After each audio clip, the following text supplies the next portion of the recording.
नमस्कार, आप देख रहे हैं कैपिटल टीवी का खास शो महाराष्ट्र फाइल्स। आपके साथ मैं हूं परवीन शेख। हम लेकर हाजिर हुए हैं महाराष्ट्र की बड़ी खबरें जिनका आपसे है सरोकार। आपको बताएंगे क्यों कांग्रेस विधायक और सांसदों के बीच हुई मारपीट, महायुति में टिकट बंटवारे पर बीजेपी की बैठक, महाराष्ट्र में लगेगा राष्ट्रपति शासन, एमवीए में सीट बंटवारे पर क्यों मचा है बवाल, चुनाव से पहले कांग्रेस को तगड़ा झटका। इसके अलावा जानेंगे कौन किसे दे रहा है चुनौती, कौन किसकी बढ़ा रहा है टेंशन। साथ ही आपको इन सभी खबरों से कराएंगे रूबरू। लेकिन तमाम बड़ी खबरों में आगे बढ़ने से पहले एक नजर डालते हैं महाराष्ट्र की टॉप हेडलाइंस पर। महाराष्ट्र में टिकट को लेकर बवाल, कांग्रेस एमएलए सांसद समर्थकों के बीच मारपीट, जमकर चले लात घूंसे। महाराष्ट्र विधानसभा चुनाव से पहले कांग्रेस को बड़ा झटका, महासचिव जावेद श्रॉफ अजीत पवार की एनसीपी में शामिल। क्या चुनाव के बाद महाराष्ट्र में लग सकता है राष्ट्रपति शासन, तारीखों का पेच कर सकता है खेल। अबू आजमी ने महाविकास आघाड़ी को दी धमकी, बोले नहीं दी 12 सीटें तो अकेले चुनाव लड़ेगी समाजवादी पार्टी। चुनाव प्रचार में उतरेंगे त्रिदेव और आरएसएस संभालेगी मोर्चा, हरियाणा की तर्ज पर महाराष्ट्र जीतने के लिए बीजेपी की रणनीति। खबरों में सबसे पहले बात कांग्रेस में मची मारधाड़ की। टिकट को लेकर कांग्रेस में घमासान शुरू हो चुका है। महाराष्ट्र के गोंदिया जिले के आमगांव विधानसभा सीट पर अपने बेटे के लिए टिकट की दावेदारी करने वाले कांग्रेसी सांसद डॉक्टर नामदेवराव किरसान और कांग्रेसी विधायक सहसराम कोरोटे के गुट आपस में भिड़ गए। विवाद इतना ज्यादा बढ़ गया कि दोनों गुटों में हाथापाई हो गई। इतना ही नहीं, एक दूसरे के खिलाफ दोनों पक्षों के समर्थकों ने जमकर आपत्तिजनक नारेबाजी की। कार्यक्रम में रखी कुर्सियां भी हवा में लहराकर एक दूसरे के ऊपर फेंकी जाने लगी। दरअसल चुनाव के मद्देनजर रखते हुए पार्टी संगठन स्तर पर बूथ कमेटियों के विषय पर भी समीक्षा और चर्चा हो रही है। लेकिन कांग्रेस के लिए यह कार्यक्रम अब विवाद का विषय बन चुका है।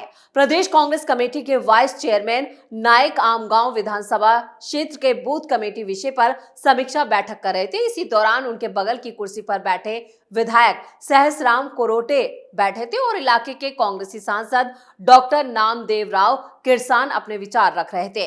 तभी पीछे से विधायक कोरोटे के समर्थकों ने बीच में टोका टाकी करते हुए सभा में रुकावट डाल दी और सांसद को गालियां देने लगे, जिससे विवाद गहरा गया और पर्यवेक्षक के सामने ही दोनों गुट के समर्थक आपस में भिड़ गए और जमकर लात घूंसे चले।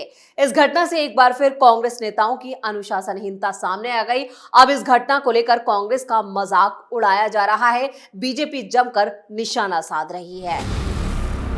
खबरों में आगे बढ़ते हैं और बात कांग्रेस को लगे झटके की। मुंबई से कांग्रेस महासचिव जावेद श्रॉफ ने एनसीपी का दामन थाम लिया है। उनकी एनसीपी में यह एंट्री महाराष्ट्र के डिप्टी सीएम अजीत पवार और एनसीपी प्रमुख सुनील तटकरे की मौजूदगी में हुई। इस घटनाक्रम ने राजनीतिक गलियारों में हलचल मचा दी है, क्योंकि ये तब हुआ है जब कांग्रेस अपने सहयोगी दलों के साथ मिलकर आने वाले चुनावों को जीतने की रणनीति बना रही है। जावेद श्रॉफ इससे पहले कांग्रेस के महत्वपूर्ण नेता थे और मध्य प्रदेश विधानसभा चुनाव की बड़ी जिम्मेदारी निभा रहे थे। उनके पार्टी छोड़कर एनसीपी में शामिल होने से कांग्रेस को तगड़ा झटका लगा है। महाराष्ट्र कांग्रेस ने अपने नेताओं को पहले ही सख्त चेतावनी दी थी कि वो अपने सहयोगी दलों या गठबंधन की पार्टियों के खिलाफ सार्वजनिक रूप से कोई बयानबाजी ना दें। इस घटना से कांग्रेस के आंतरिक खींचतान और आपसी गुटबाजी और नाराजगी, असंतोष का संकेत मिलता है। यानी महाराष्ट्र कांग्रेस में अंदर खाने काफी कुछ चल रहा है जो खुलकर अब सामने आ चुका है। और खबरों में आगे बढ़ते हैं, बात राष्ट्रपति शासन की। महाराष्ट्र विधानसभा चुनावों को लेकर एक महत्वपूर्ण खबर सामने आ रही है। चुनाव आयोग ने तारीखों का ऐलान कर दिया है। चुनाव 20 नवंबर को होंगे और नतीजे 23 नवंबर को घोषित होंगे। विधानसभा का कार्यकाल 26 नवंबर को खत्म होने जा रहा है, जिससे राजनीतिक गलियारों में कयासों और अटकलों का बाजार तेज हो गया है। अगर चुनाव नतीजों के बाद किसी पार्टी या गठबंधन को बहुमत नहीं मिलता है तो क्या महाराष्ट्र में राष्ट्रपति शासन लागू किया जा सकता है? राज्य में राजनीतिक पार्टियां अपनी चुनावी रणनीतियों पर काम करने में जुटी हैं और इस बार 288 सीटों पर एक ही चरण में वोटिंग होगी। अगर किसी भी पार्टी या गठबंधन को स्पष्ट बहुमत नहीं मिलता है तो ये स्थिति राष्ट्रपति शासन की तरफ ले जा सकती है। चुनाव नतीजों के बाद बहुमत वाली पार्टी या गठबंधन को 24 नवंबर को राज्यपाल के पास सरकार बनाने का दावा पेश करना होगा। राज्यपाल को यह अधिकार है कि वो सबसे बड़ी पार्टी को सरकार बनाने के लिए आमंत्रित करे, लेकिन अगर इस दौरान पार्टी या गठबंधन के भीतर अंतर विरोध होता है तो सरकार बनाने की प्रक्रिया बाधित हो सकती है। अगर किसी पार्टी या गठबंधन को बहुमत नहीं मिलता है तो राष्ट्रपति शासन लागू करने की संभावना बढ़ जाती है। राष्ट्रपति शासन की स्थिति में केंद्र सरकार राज्य की स्थिति को नियंत्रित कर सकती है। इससे राज्य में राजनीतिक स्थिरता का संकट उत्पन्न हो सकता है।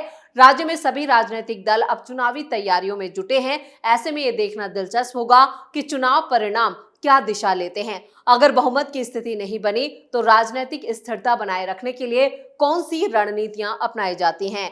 अगर चुनाव में किसी दल या गठबंधन को पूर्ण बहुमत मिलता है तो सरकार बनाने की प्रक्रिया सरल हो जाएगी, लेकिन अगर घटक दलों में मतभेद उभरते हैं और तो ये हालात संकट में बदल सकते हैं। बहरहाल ये कहना अभी बहुत जल्दबाजी होगी कि राज्य में क्या हालात बनेंगे, इसके लिए हमें 23 नवंबर का इंतजार करना होगा। लेकिन महज 2 दिन के भीतर सरकार बनाने की प्रक्रिया अगर पूरी हो जाती है तो सूबे में इस तरह की स्थिति से बचा जा सकता है। ये सिर्फ कयास है, अटकलेबाजी है जो लगाई जा रही है, क्योंकि यहाँ पर राष्ट्रपति शासन लगने के जो आसार हैं वो इसलिए भी व्यक्त किए जा रहे हैं कि अगर यहाँ पर किसी भी पार्टी को पूर्ण बहुमत नहीं मिलता है तो हालात बिगड़ सकते हैं।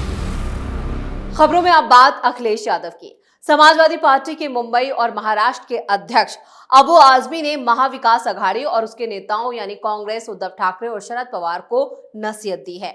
उन्होंने कहा है कि उनसे चर्चा किए बिना उम्मीदवारों की लिस्ट ना जारी की जाए। अगर ऐसा किया जाता है तो समाजवादी पार्टी महाविकास अघाड़ी से बाहर निकल जाएगी। अबू आजमी ने कहा है कि महाविकास अघाड़ी के नेता समाजवादी पार्टी उनके गठबंधन में अपमान ना करें। अब तक एमवीए की कई बैठकें हुई, लेकिन उन्हें सिर्फ एक मीटिंग में बुलाया गया और सिर्फ 5 मिनट चर्चा की गई। समाजवादी पार्टी देश की तीसरी सबसे बड़ी पार्टी है, उसे हल्के में ना लिया जाए। उन्होंने कहा कि समाजवादी पार्टी को विश्वास में नहीं लिया और उचित हिस्सेदारी नहीं दी तो समाजवादी पार्टी किसी और गठबंधन यानी थर्ड फ्रंट या प्रकाश अंबेडकर के साथ या अकेले महाराष्ट्र की 2 दर्जन से ज्यादा सीटों पर चुनाव लड़ेगी। फिर मुस्लिम वोटों का बंटवारा हुआ तो उसके लिए समाजवादी पार्टी नहीं बल्कि महाविकास अघाड़ी जिम्मेदार होगा।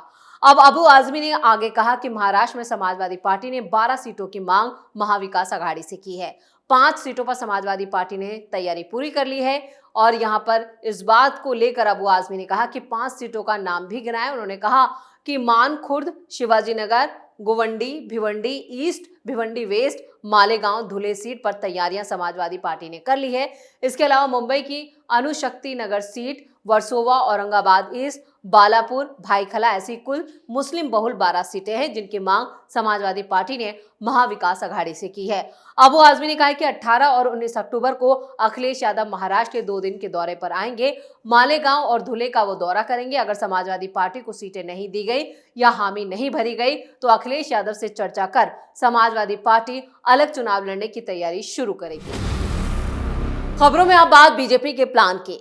महाराष्ट्र विधानसभा चुनाव जीतने के लिए बीजेपी ने हरियाणा में आजमाई हुई रणनीति को ही यूज करने की योजना बनाई है, जिसमें हिंदू वोटों का ध्रुवीकरण मुख्य एजेंडा है।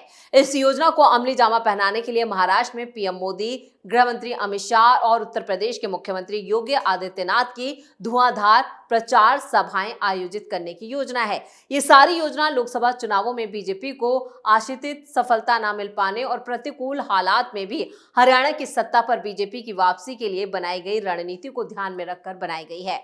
और यहाँ पर जो खबरें आ रही हैं उसके मुताबिक मोदी, शाह और योगी की महाराष्ट्र में 70 से ज्यादा जनसभाएं आयोजित की जाएंगी। खबरों के मुताबिक इन 70 सभाओं में मोदी की 18, अमित शाह और योगी की 26 जनसभाएं और रैलियां की जा सकती हैं। इसके अलावा महाराष्ट्र के गांवों में ओबीसी बनाम मराठा फैक्टर को लेकर जो जातिगत संघर्ष है उसे ठंडा करने के लिए आरएसएस के स्वयं सेवकों को उतारकर हिंदू एकता का डोज पिलाया जाएगा। वैसे तो महाराष्ट्र में 44,000 से ज्यादा गांव हैं, लेकिन आरएसएस का फोकस मराठवाड़ा के 8,000 और तकरीबन विदर्भ के 15,000 गांवों पर रहेगा। आरएसएस के भरोसेमंद सूत्रों के मुताबिक शहरों के कॉस्मोपॉलिटन कल्चर में रहने और पढ़े लिखे नौकरी पेशा वोटरों की तुलना में ग्रामीण वोटरों का ध्रुवीकरण आसान होता है, इसलिए आरएसएस का सारा फोकस गांवों पर रहने वाला है। इसकी एक बड़ी वजह यह भी है कि शिवसेना यूबीटी हो या शिंदे की शिवसेना, राज ठाकरे की मनसे हो या प्रकाश अंबेडकर की वंचित बहुजन अघाड़ी हो, इन सभी का जनाधार शहरी मतदाता है। कांग्रेस का ग्रामीण जनाधार है, लेकिन बीजेपी की ताकत बढ़ने के साथ वो कमजोर हुई है। एनसीपी का भी ग्रामीण जनाधार है, लेकिन वो ज्यादातर पश्चिम महाराष्ट्र तक सीमित है, जहां आरएसएस की दाल नहीं गलती, इसलिए उसे आरएसएस की फोकस लिस्ट में ज्यादा महत्व नहीं दिया गया है।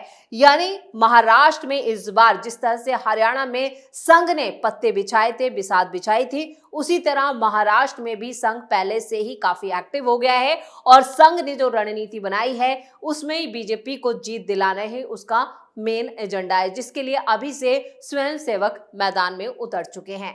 तो महाराष्ट्र फाइल्स में फिलहाल के लिए इतना ही। आपको हमारे इस वीडियो की खबरें कैसी लगी, कमेंट करके अपनी राय जरूर दें। वीडियो को लाइक करें, शेयर करें और कैपिटल टीवी को सब्सक्राइब जरूर करें। नमस्कार।